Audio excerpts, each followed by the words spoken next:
Welcome back, everyone, to the Stockout. I'm back. It's me. I'm here. We're working on getting Mike on right now. But, of course, welcome back to the FreightWaves show, where we set aside time during the week to discuss the consumer packaged goods space, retail, and all the fun things there is. Surprise, I'm back. I've been gone for, probably 3 episodes now? 2 or 3 episodes. But happy to be back. Happy to be back to work. Happy, of course, to have spent some time meeting some of the future guests that we're going to have on the show. That's going to be some really fun stuff for us, too. So, of course, let me center myself a little bit here. Now that we're back in the office, getting everything back set up, of course, happy again to be here and jump into things. But, first, I want to kind of go over some of the great things I've been able to experience over the last couple of weeks as we work on, of course, bringing Mike up here too. So first things first is, of course, I got a chance to attend a wonderful conference in Vegas, and there got a really great chance to be a part of a number of panels at that event as well. One in particular, which I'm hoping to make a series. We're going to plan on getting some of these guests on the show, but we went over interesting things, including subscription models, which we're starting to see quite frequently here in retail in particular, and I think even in looking to see if maybe some CPG companies expand to it as well. Really interesting panel working on actually.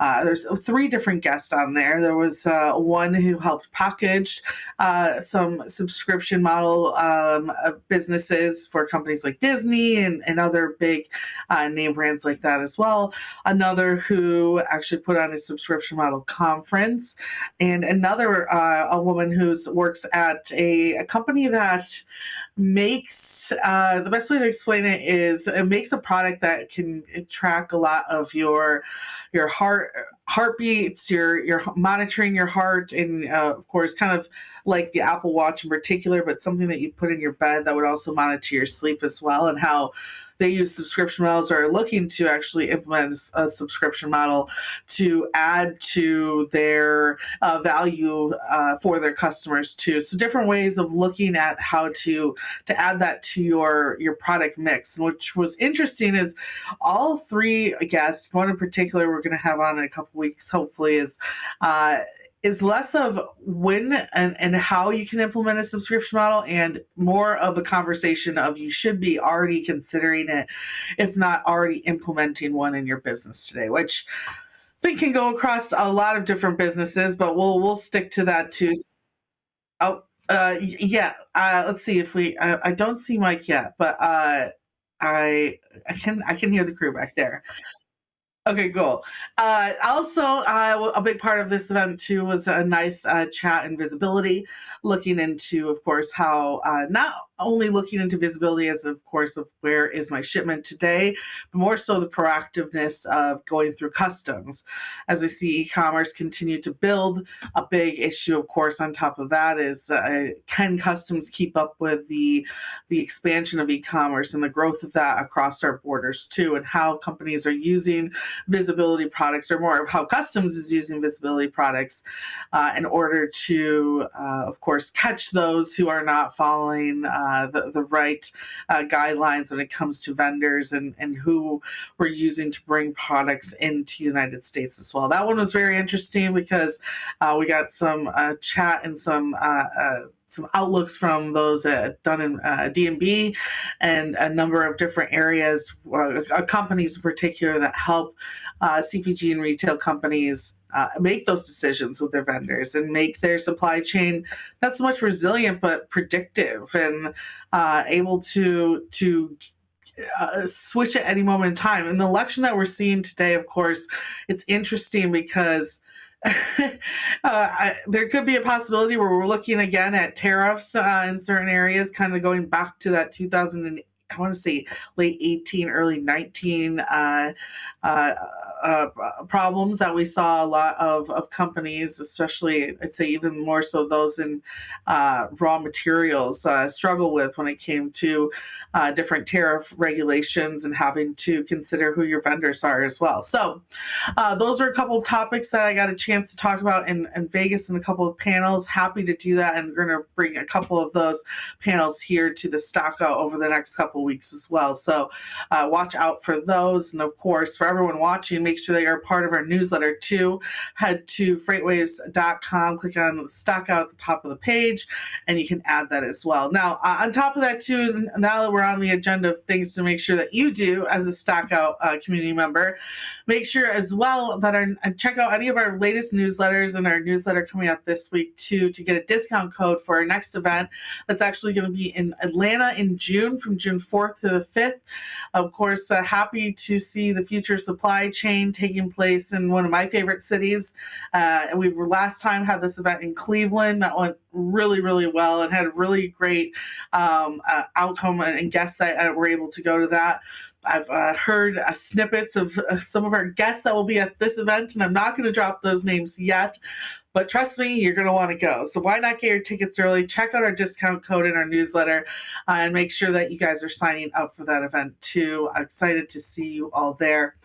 Now, I will say as well, one other thing I want to touch on, and this is kind of just a fun retail story before we get into some more fun, interesting retail news. And that is, of course, sore throat here. One thing I will say, I was at Hawaii the last couple weeks, and that's where the story is going. And I noticed that the cold weather back in Michigan is not doing so well for me. So keep up with me if I got a little cough going on. That's what that's from. But yeah, I was in Hawaii the last couple weeks, and I want to give a quick shout out to an interesting retail company that did not know existed at all whatsoever until a couple weeks ago. And I'll say this up front, they took a good couple $100 of my money over the last couple of weeks.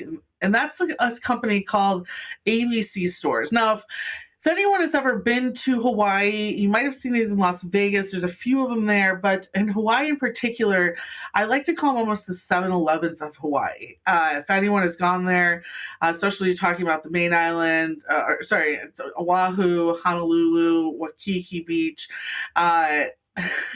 these stores are absolutely everywhere, and they have anything that you can possibly think of, whether you're going for groceries, whether you need a conditioner, whether you need new makeup, whether you're getting, of course, any knickknacks or items for your family you want to take back home, whether you're looking for Hawaiian-grown macadamia nuts or you're just looking for a candy bar, and even so, some like fun Japanese candies as well. Well, these stores have literally quite everything in them, and they're absolutely everywhere.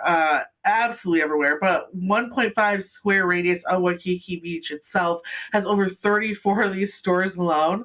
They basically like place them strategically throughout the number of you could call them like beach locations or resorts. On my street alone that I was on, there was 3 or 4 of them.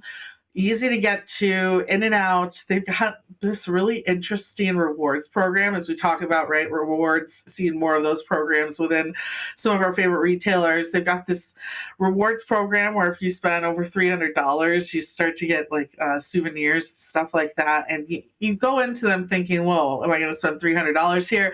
Yeah, you are. You're probably going to spend more, double that at that store over time, especially if you're trying to save on food and eat sandwiches and kind of stick to more munchings instead of going out every single night. You're going to quite easily spend that money there. So I want to give them a shout out. I was like just walking around the whole city, just completely flabbergasted about you could say monopoly that these stores have. They, like I said, 34 stores alone within a 1.5 square radius, kind of like downtown Honolulu area.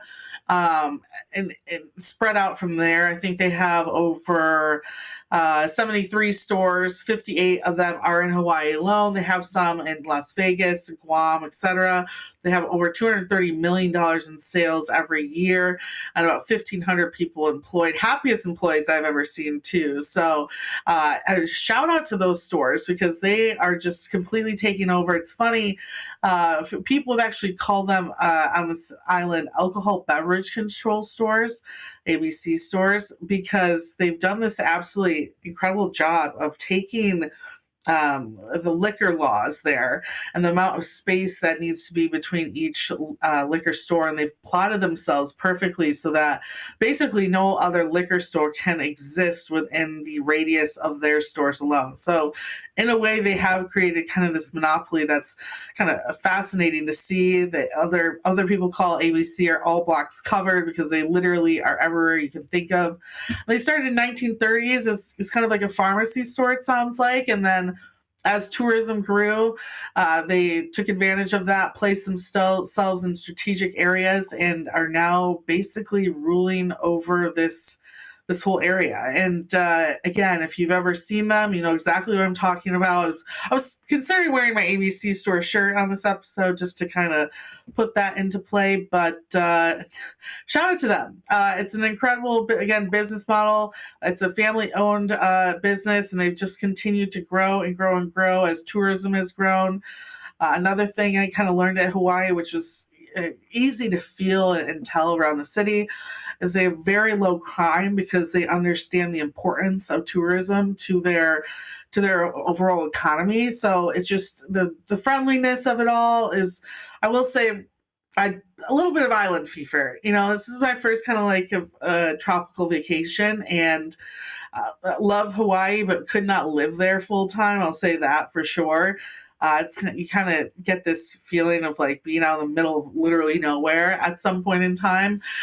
So I couldn't be there for longer than a week like I was, but I will say it was just incredible kind of learning about the islands, how they worked. Again, seeing this incredible retailer growing in that space and kind of taking over like the tourist market, you could say, and offering such a positive offering where it's, I mean, quite literally, I hate to say it, feels like an incredible monopoly that's been able to strive and stay alive for this long. So shout out to them, and excited to, again, to continue to see them grow. And if I ever get back there, you know, let's see if they can get past the 78 stores or geez, the 34 stores alone that they've put in. I don't think there's physically enough room between the liquor licenses for them to plot themselves any more strategically than they already have.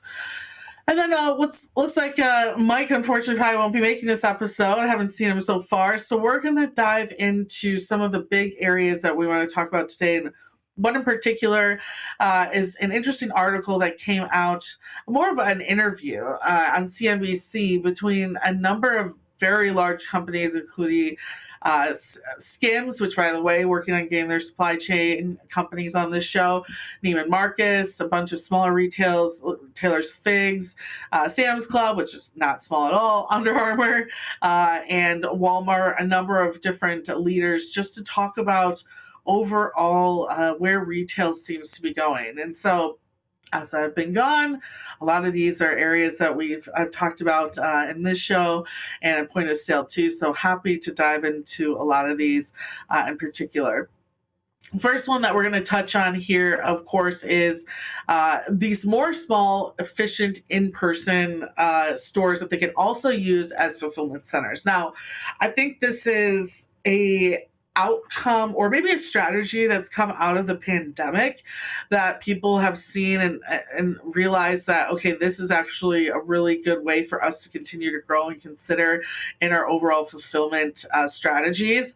I remember specifically reading about Target really focused on this, making sure that their stores were not only perfect stores for the person that wants to shop in store and have a great experience, but able to fulfill any other type of buying model that's available out there, including online, being able to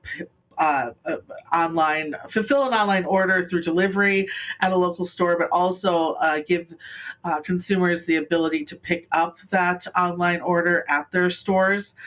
You also have to consider the Instacarts and these different apps as well. So being able to have, again, everything that will likely be needed or asked of by consumers, that inventory in every location is a big winner. And Walmart as well is working on this too. I think especially as we start to kind of watch populations and see where people are settling their families, making sure that they we are using some of these larger super centers as a way to take advantage of maybe delivering and providing better experiences to more of a suburban families as well. And I think we have Mike in here now.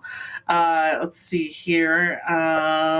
Mike, back I with am. us. Yeah, sorry, I don't know what's happening. My computer worked great on Friday. It closed business, and then first thing Monday, it's not working. I don't have the right permissions or the right setup, so I'm not sure, but we'll make do.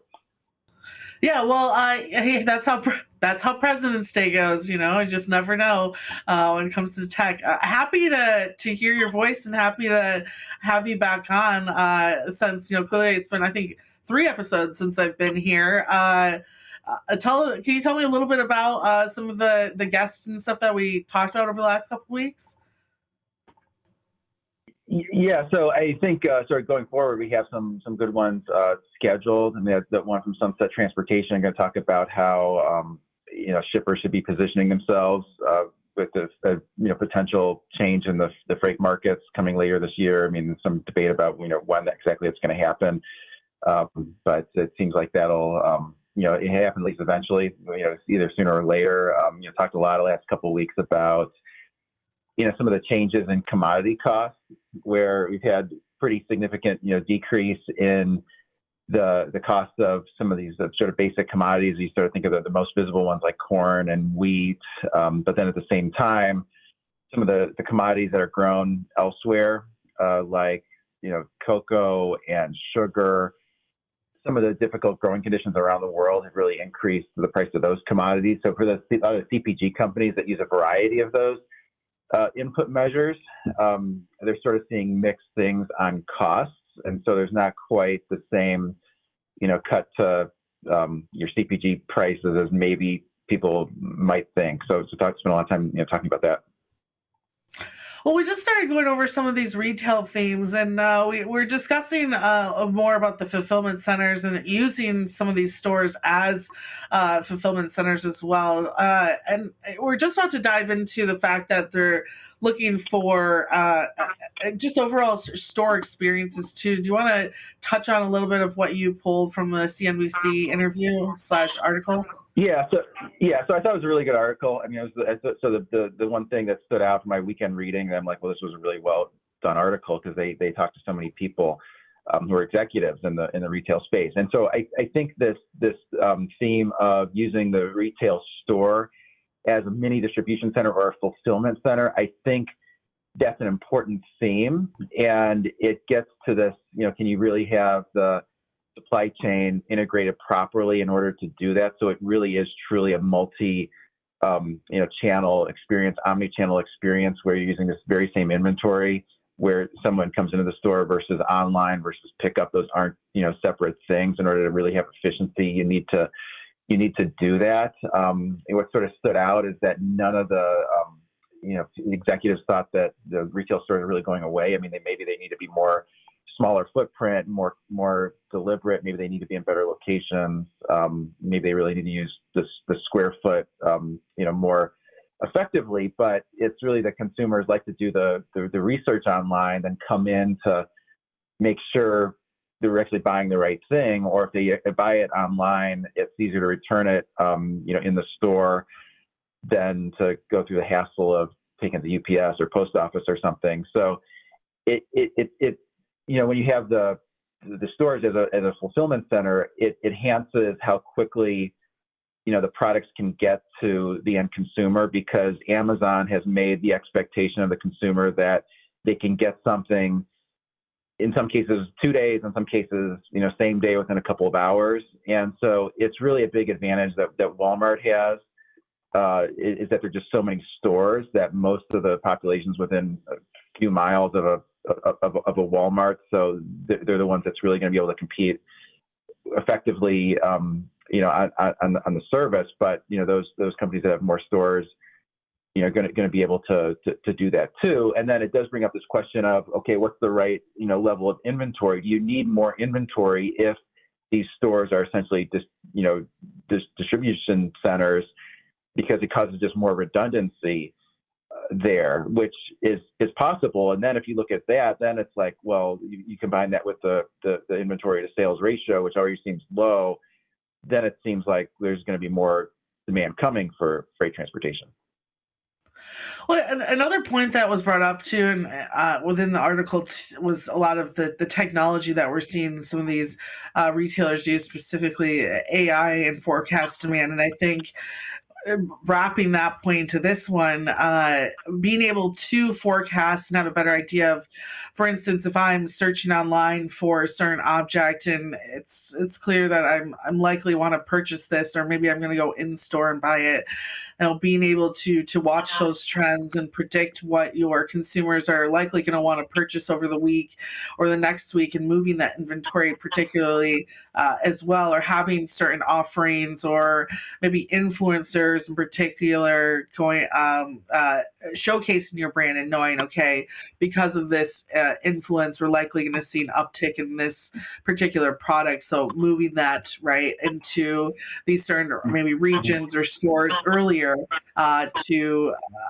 take care of that inventory need. So I think it's funny, a lot of the points that were brought up in the article kind of come full circle, even including the stores as kind of an experience. I mean, something like Target, right? Like where you're going to probably pick up Starbucks and you're going to, spend some time walking around. You know what you're probably going to buy because you looked it up online beforehand, or maybe you've even purchased something online to pick up, but you're also going to shop around and kind of go through the store and enjoy that overall experience that Target gives. I think pays off over time too.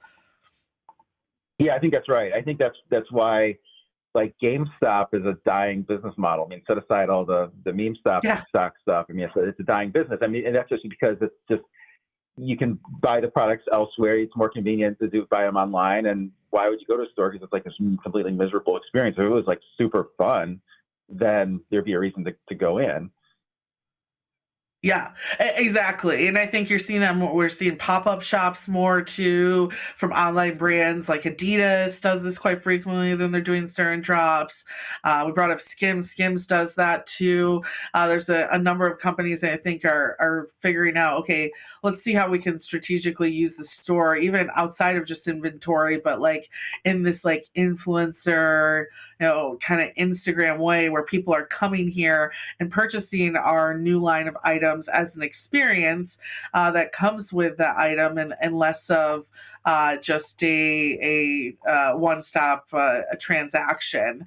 We've got, it looks like, right about 3 minutes here. I figured I'd give you some time as well to maybe give us a sonar update. Do you, looks like looking into intermodal traffic this week.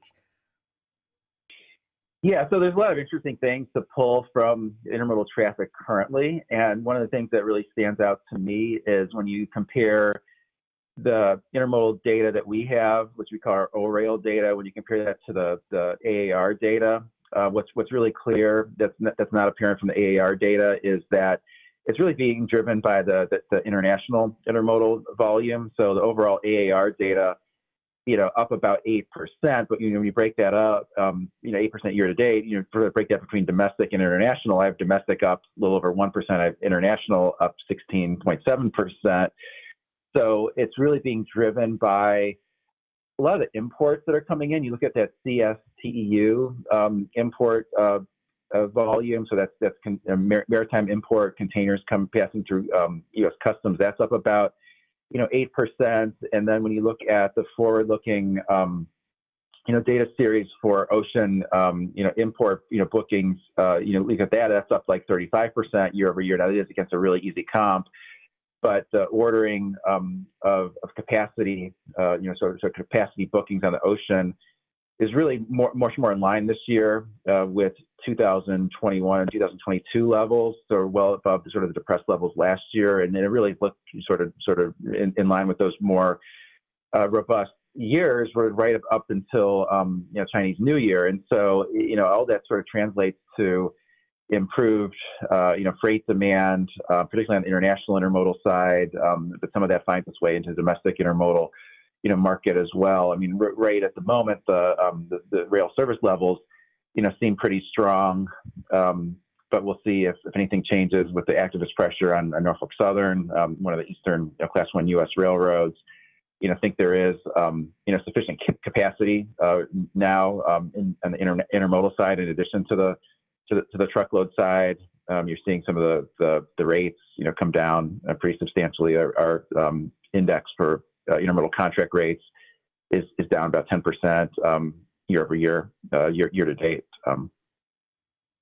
Yeah, no, interesting stuff. It looks running out of time here really quick, but for everyone out there, thank you for checking out the episode. We'll have a lot more to go over this next week as well. Make sure that you are signed up for our newsletter, though. Head to freightwaves.com, click on newsletters at the top of the screen, click on the Stockout, join that community, and then, of course, watch out for our newsletter where you guys can, of course, get our discount code for our next FreightWaves conference that's happening in Atlanta from June 4th to the 5th. Other than that, enjoy your week, and we'll talk to you next week.